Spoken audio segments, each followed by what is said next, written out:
Grabe guys. Ilang araw na ngayon guys, mag-iisang linggo na guys, pero konti pa lang yung nagawa namin guys. Buti na lang guys, dumating na yung mga backhoe guys. Ayan na guys, oh.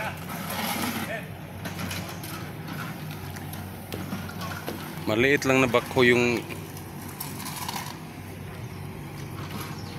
kinuha namin guys, kasi naman pwede malaki dito guys, kasi magkipot din ang warehouse namin guys.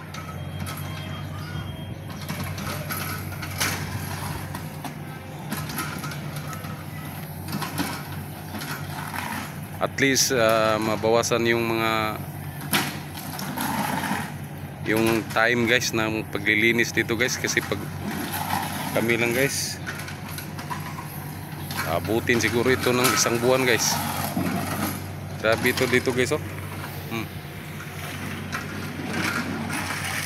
Para ng taniman ng mais guys, para ng bukid guys ba. Grabe dito guys.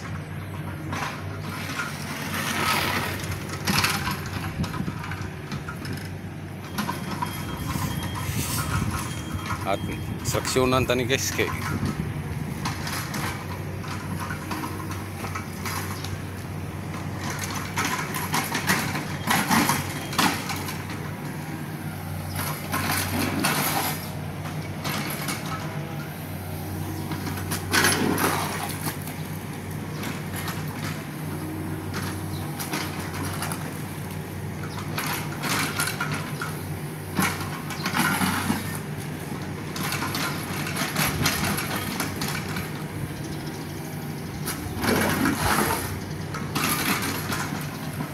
boss, ato may kahoy na boss ha.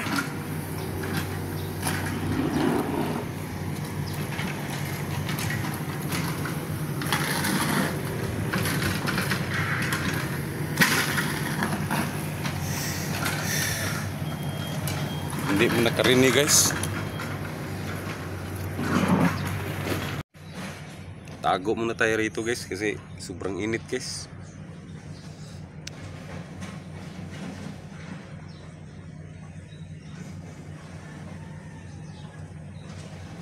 Pupuntahan ko mamaya yung backhoe guys, kung ano ng status doon guys, kasi merong lugar na paglalagyan sa mga putik guys, kasi mag-hire kami ng dump truck guys pag naipon na yung mga putik guys.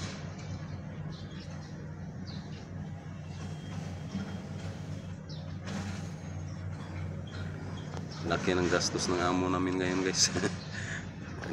Laki pa ng damage guys. Sobrang laki pa ng gastos dito guys, kasi per hour ang bayad ng backhoe guys. Meron pang forklift guys.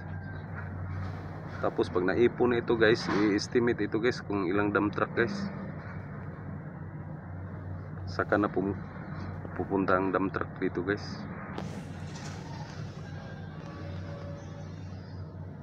Buti na lang kumuha sila ng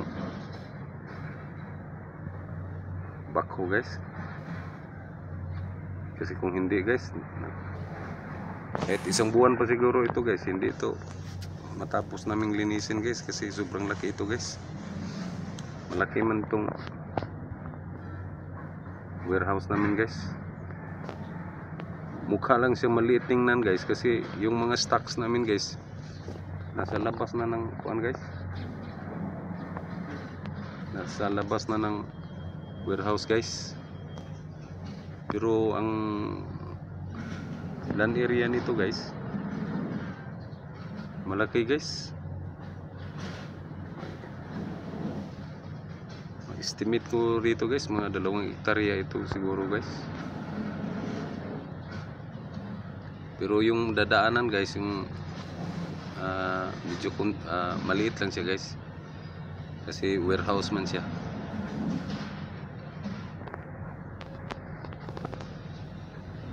Sa tingin ko guys, hindi ito matatapos ng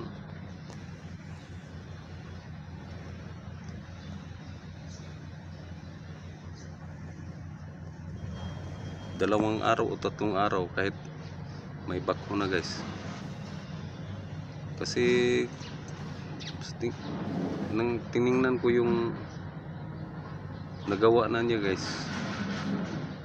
kukunti pa man guys. Dito ako ngayon nasa likod guys, kasi akong inuutusan na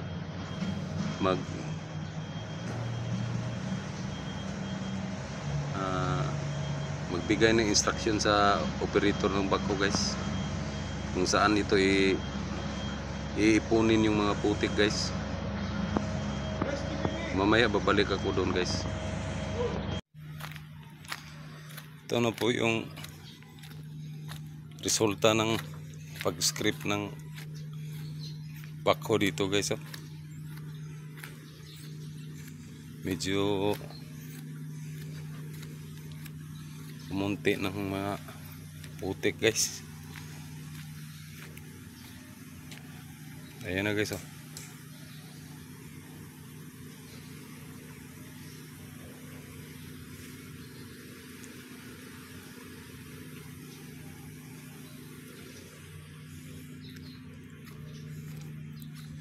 Tapos babalikan ko yung operator guys, kasi mayroon kami ipahila doon sa one guys, sa labas ng kalsada guys. Ayan na guys. May naipon na siyang mga putik guys, mga lupa guys. Ayan yun banda guys, sobrang basa pa guys. Ang hirap niyan ipunin guys. Yan ang bakho namin guys. Ito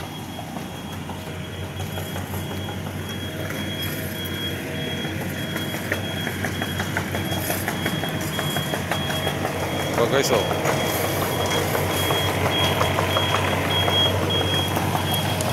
Yan ang bakho namin guys. Maliit lang siya guys, kasi hindi man pwede ditong malaking bakho guys, kasi sasabit sa bubong guys. Yan guys.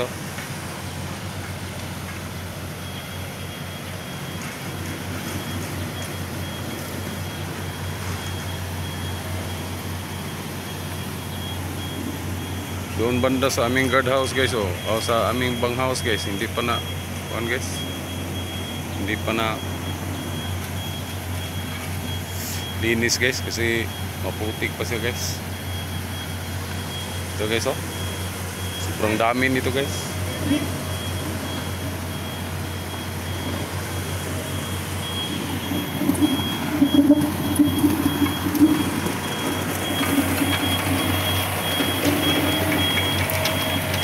Medyo maayos na lakaran nito guys, kasi hindi na tayo babaon sa putik guys.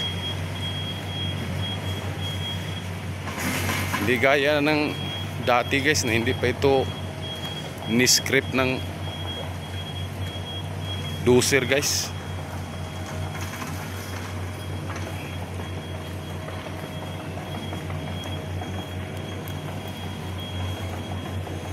Ayan guys, ang daming drum nakabaon sa lalim ng kuwan guys, tangki namin guys. Dito din sa ilalim ng storage guys. Dami pang putik guys.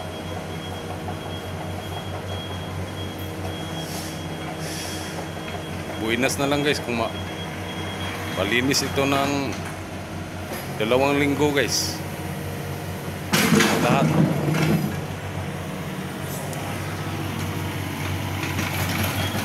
Ayan guys.